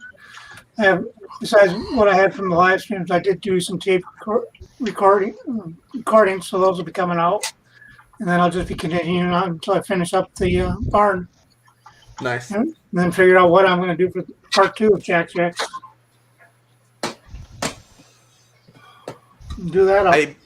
I'm guessing Mike Rail Artist's wife does not watch this stream based on the comment he just made. Dave Pete. Dave, thanks for being here. Appreciate it. And no problem. Thanks for having me. We'll see you next time. See you next time. See you later. Later, Dave. Yeah, but Rail Artist, is that a female size 13 or a male size 13? Because there is a difference. They're still big either way. Yeah, female 13's about 11 for a man. DES Media Productions heading out as well. So my understanding is Tom is going to stream tonight at 8 o'clock. So as people are heading out, if you guys do come back on in a half an hour, keep an eye out for Mr. Tom Kavicek of Tom's Trains and Things. See what the rant of the week is. Exactly. Yeah. So who's got a trick? I'm sure somebody does for lining up these railings. Man, this is a pain in. Every time I try and put railings on, I hate it's so hard. Stairways, landings, and railings. I just hate them. It's like that sprue is used on a dozen or more kits. Yep. Sorry, that's my cat now. I'm like, oh, now we have a baby crying. I usually get it lined up as best as I can and only glue one into place, one of the stanchions. And then if it's off at all, then I'll push it around to where I want because you have a little bit of time. Then you just tack it down after you get it where you want it. Yeah, that's what I basically glued the one piece to the wall, and now I'm trying to line up the edges a little bit. I tell you, I mean, in HO scale, this is easy. The only Compared thing to N scale, and I don't know how good of a tip this is, Heath, but I will use some really fast-setting super glue. All right, at least on a couple corners and a couple spots, just to get it to hold. As I use the solvent glue on the rest of it. Yeah, and this is an interesting comment from David as well. He says use blue tack to hold it in place. And then glue the others. That's actually a really great idea. I actually have some blue tack. Anthony says he uses small L brackets or 2 pieces of flat wood sticks to set it in place. Jason's saying plastic weld. But yeah, I mean, could use a piece of plastic to hold it on there. So as like a support, either side to support it, and then glue it. Yeah, I mean, I will say doing this this is my first time, I think, doing this in HO scale, and it is so much easier than what I'm used to. It's easier than in HO. And you're getting a better appreciation of why some of us are in HO scale. Hey, if I wanted things to be easy, I wouldn't be a model railroader now, would I? If you wanted things to be easy, you wouldn't have Z scale. There you go. Yes, yeah. Although, here I'm tempted because HO is so much cheaper than N. Oh. That's true here as well. Is it? Yeah. Yeah. I mean, in some cases. I mean, not obviously. Oh, it depends. Well, in engines and some of the carriages are way cheaper. Yeah, I mean, if you want a fully kitted out sound locomotive, it's definitely cheaper in HO scale Here it's about $600. You know, The railing is not painted, Mark. I did not paint any of the railings. I noticed with like scale trains, their N scale stuff is actually a really good deal for sound and whatnot. If you guys can see that, right? Hold on, Greg. I'll make you bigger. All right, can you see my carriage? If I bought that here, that's 78 Australian dollars, which would be just over $100 US. If I buy it in England, it's £22. So by the time I get it here, it's about $40. So what you're saying is you should just fly Well, to London and have a well- nice vacation and bring back some trains. Yeah, well, I should do that, but we can't fly. And We then you don't still have get- any international flights.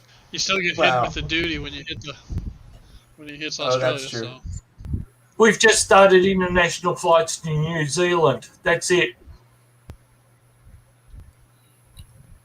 Yeah, things are definitely picking up, though. That's for sure. Yeah, well, we still haven't got enough rollout for injections, vaccines, whereas England's doing very well. So is America compared to Australia. Mm. yeah, we're at the point now where anybody here in Florida, doesn't matter age or anything, anyone can go get vaccinated now. We can't get the vaccinations. That's the problem. I'm on the on the critical list because of my health issues, and I still can't get it. I got mine at Safeway on Friday. So, Grocery store. Railroad says, watch, he But, will like- put this up as a contest prize. All three entrants will be Steve, Lynn, and Michael. But David says, that's how I do it. I always have a suitcase full of trains when I come home from the UK. Yeah. yeah, like a staircase full of trains. I did that last time, except I was doing HO then. I'm sure glad My I mind- don't go on business trips anymore to Milwaukee because I'd end up spending all my money at Walthers. Yep. There's Isn't a that true? YouTuber named Roy Smith out of Panama. Panama Roy. And Oh, yeah. he talks about that he comes to the States once or twice a year, and part of his trip is knowing which stores he's going to go to, which shows he's going to go to, so he stocks up before he heads back to Panama. Yep. Yep. And I have Yeah, a well, local if he has to store, pay and I still any do kinda- that. I don't know if he has to pay any kind of import duty in Panama either. Yeah. Only if you claim it. Former The two territory. things that I stock up is trains and Chanel perfume. Now you can laugh at that, Heath, but the price difference, I bring it back here and I actually sell it because in England it is very, very cheap, and here it's very, very expensive. Like I'm there's sure. over $100 the difference. So I bring back some for myself, but I also bring back extra to sell, and then I bring trades back. But I haven't done a trip for a while now, so. But yeah, that's what I normally do. Yep. Jason Yeah, so says Roy Roy S has a is- private mail carrier through Miami. Yeah, you can. I've done some jobs down in the Bahamas, commercial construction jobs, and you ship everything to a freight forwarder in Miami, and then they pack it all up in a big container and send it over. Would you like to hear a Panama story? Is it appropriate? Is it train related? Yes and no, and it is appropriate. I used to work at a car dealership before I had all of this, and worked in the service department. And this woman came in wanting to know if we could help her. Well, I'm thinking it's a car problem, so okay, what do you need? And she says, well, I went through divorce, and part of the divorce, my husband had to buy me a new Chrysler. Okay. She goes, well, it's done at the Port of Long Beach, and they won't release it. I go, well, that's a legal problem. I can't help you. What's going on? But later I got a call asking if I knew anything about this. What the husband did was he bought a new Chrysler Imperial, had it shipped out of Florida, registered in Panama and then sent to Long Beach, California. And when it had Long Beach, they impounded it because it had no smog device, no catalytic converter, and foreign registration, and they wouldn't release it. And he told the judge, I bought her a car. It's not my problem. Oh, jeez. The judge made him buy another car, one in California.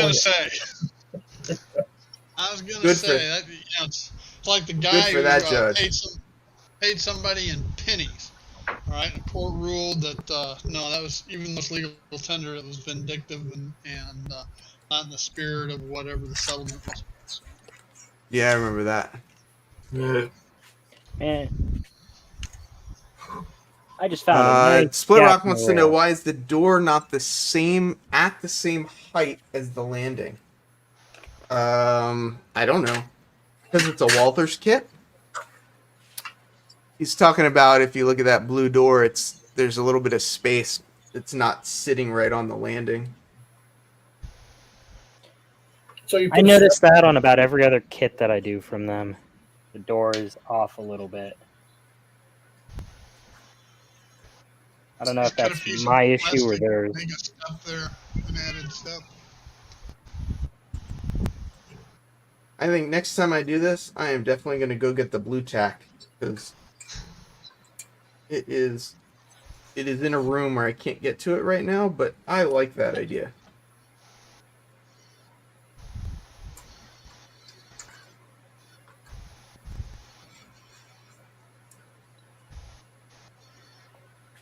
So, out of curiosity, how long do people generally spend building a kit? Like, if you buy a Walthers kit, from the time you open it to the time you're putting it on your layout, how much time is that? Depends on the kit. Well, of course, but something like this, some little sort of, My packing plant took me over 2 weeks. My gravel thing probably a week and a half. Did that include painting, Steve, or was that without painting? No, I paint as I go for the most part. Yep. I'm wiring in lights, the whole 9 yards, all until it's to the point where I actually put it on the railroad. I told you about the monolith. I have 2 of the Walthers silo kits on there. And if anybody's ever attempted one of them, nothing lines up. There's gaps, there's ridges. So I had to fill them all in, sand them down, fill it in again, keep sanding, painting until they were smooth. That was one that blew out on the freeway in the infamous blue box. Yeah. But I rebuilt 2 of those in a week. But that was focusing all my time on it. Yeah. David Atkins says 5 minutes. The Train Freak says he put together the Walthers scale house in about 15 minutes. But propane tanks, on the other hand, well, everyone could go watch that video. Yep. I almost bought those. Instead, I 3D printed some, and that was much easier. Yeah, I'm sure. Well, and that's interesting, too, with all the 3D printing, to just buy a 3D printed part like that than to try and put something together. I need to get a resin printer. That would be much nicer. John says, as fast as I can build it. Yeah, of course. Building kits are the relaxing side of the hobby. Oh, interesting. I think I curse more when I'm building a kit than anything else. Dragon Ball Tech says, I don't build kits too often. I don't have the patience for it. I usually send them to other railroaders as giveaways. I keep debating whether to cut out a chunk of the basement for gaming rather than all for trains. Yeah. Currently, my layout needs me to finish the track work before the buildings can be put on. Well, I don't know if I'd do that. The first thing I had for my layout was a building completed. I like having the buildings ready so I know how to adjust, or at least a mock-up, so I know how to adjust the track work. Yeah, I guess that's another interesting question is, do you build the the track around the models, or you know, buildings, or are you building the buildings around the track? Well, you see, I build mine. Mine has had many different scenarios. Mine's built round my mini bus system. Yeah, because I can see because my track is not as flexible as my Cato, so everything is built around the N scale bus system. Yep. That makes sense. When I built this monster behind me here, I literally taped out on the floor on the carpet where everything was going to go, as far as squares. Then build it up from there, and then drew what I wanted, and then took plywood, a thin piece, over the top of everything.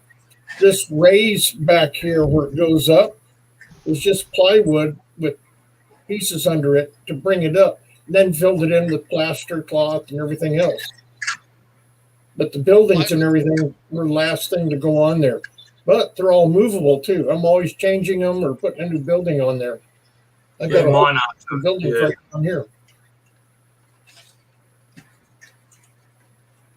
Even worse than railings, I hate putting on the drain pipes.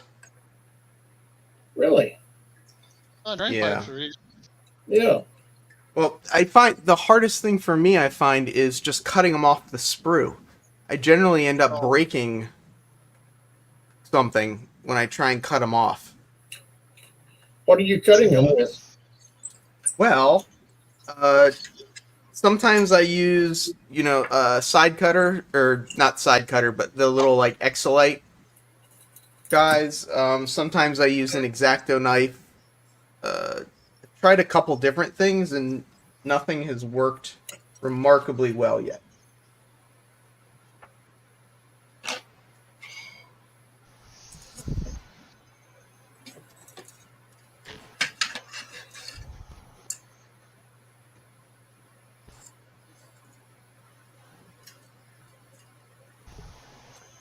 Jason's heading out.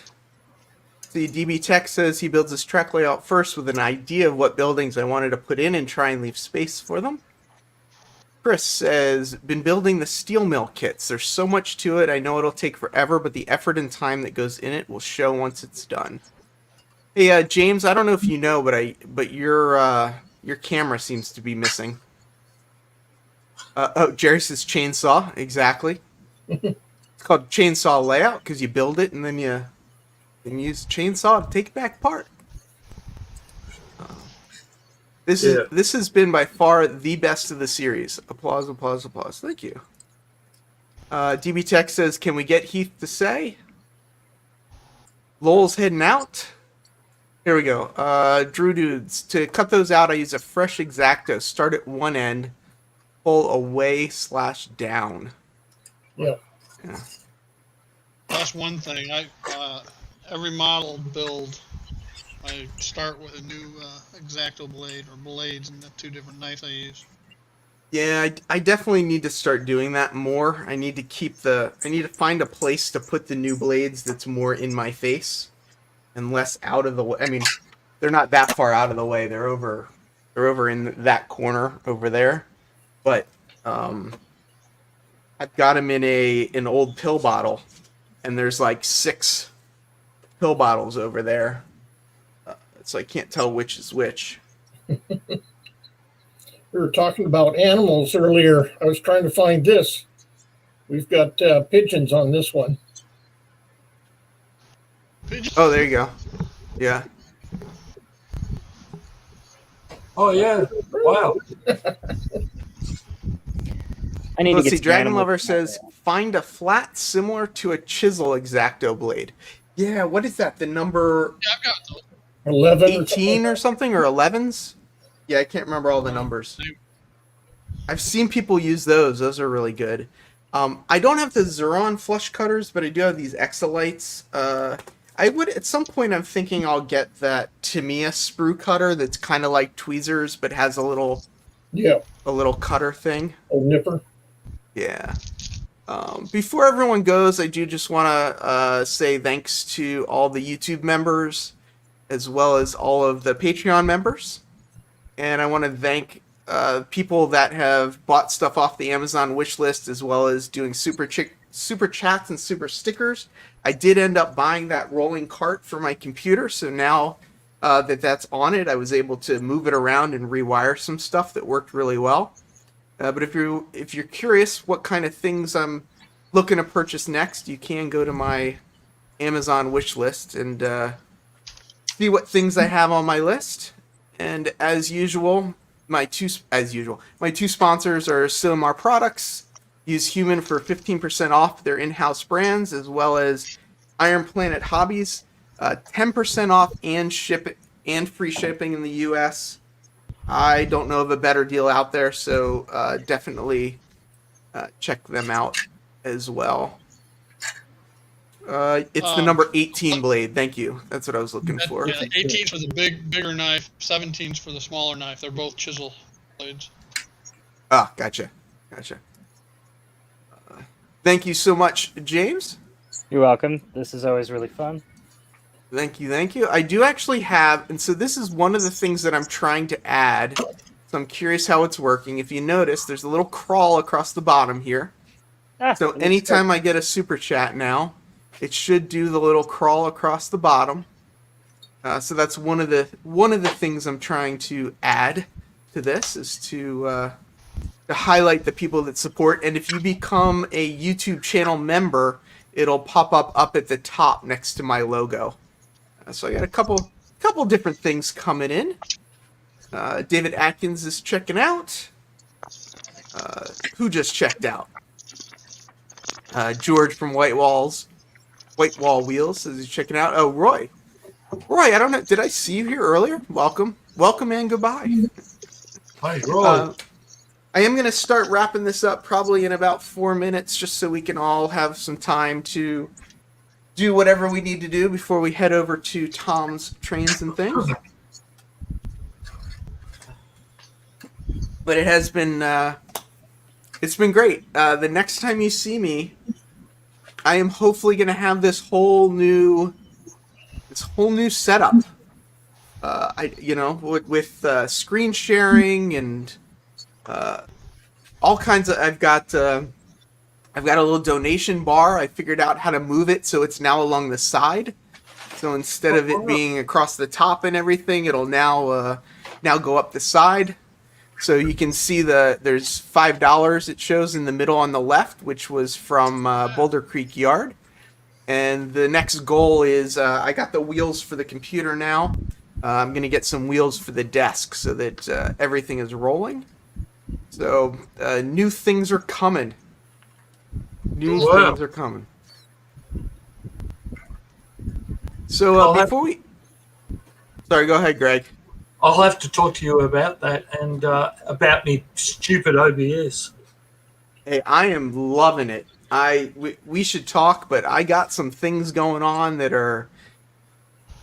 Things are working out pretty good for me. But Greg, while I have you up there big, and as we're signing off, what should people know? What do you got going on in your channel? What's coming up next? What should people look out for? I'm going to put my buildings in place and light them up properly. I've decided to change them, so that's the next thing I'm going to do. And I want to say thank you to all the subscribers. I think I hit 57. I'm so happy and grateful that I've got some new subscribers. And my train show has been going great guns. That video, it's hit over 600 views. So I'm pretty happy, and I want to thank people for watching and thank people for subscribing. Awesome. Thank you so much. Lynn, you're next up at the top, so we'll come to you next. And remember, the camera's off to your side, so there you go. There you go. So in here, how about this? High Desert Model Railroad Club. Yep, you sent me that link. Now they don't have a YouTube page, though, right? Well, that's kind of mine. I'm in charge of all the media for the club. So the YouTubes, the videos, the still pictures, everything like that. We used to have Vimeo, but they were charging almost $100 Yeah, they were. a year Yep. for minimum. And Yep. if you go over a certain amount, it can go up into the thousands. And YouTube, as long as we don't go too crazy, that's still free. So we got lots of videos. Yes, it is. If you just look up High Desert, usually you'll find us real easy. And John from Schuylkill River Valley put up Greg's link, and now he's putting your link up as well, so that people can find you. And I don't know what Steve's doing, so we're going to go to James next. James got the cat. Yep. Don't have too much going on my channel. Just trying to do my Friday and Monday releases of videos and updates. And at some point, I think we'll get to some how-tos and such. As for other announcements, if anybody joined in on Silicon Valley Lines on Saturday, we appreciate you for joining in. That was a really successful event. Thank you all. Awesome. And looks like Steve is back, showing off his lumberyard.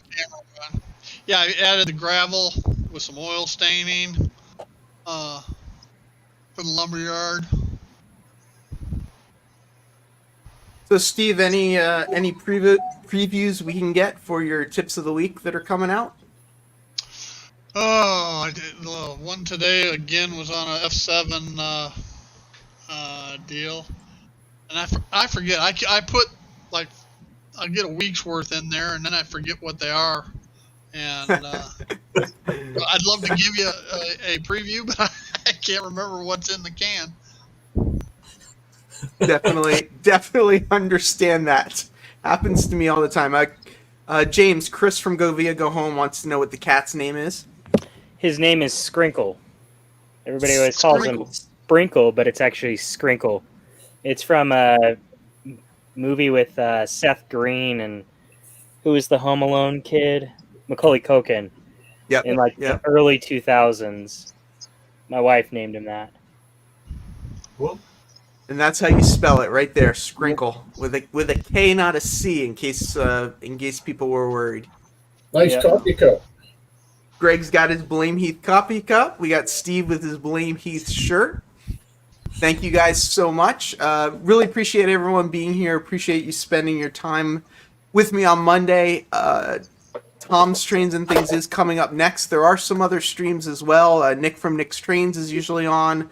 And Tyler from Lackawanna Railfan is also usually on Monday nights. So if you can get a chance to swing over there and say hello to them as well, that would be really awesome. But in the meantime, have a really fantastic week, everyone, and I will see everybody back here on Friday. Take care. See you later. Bye-bye.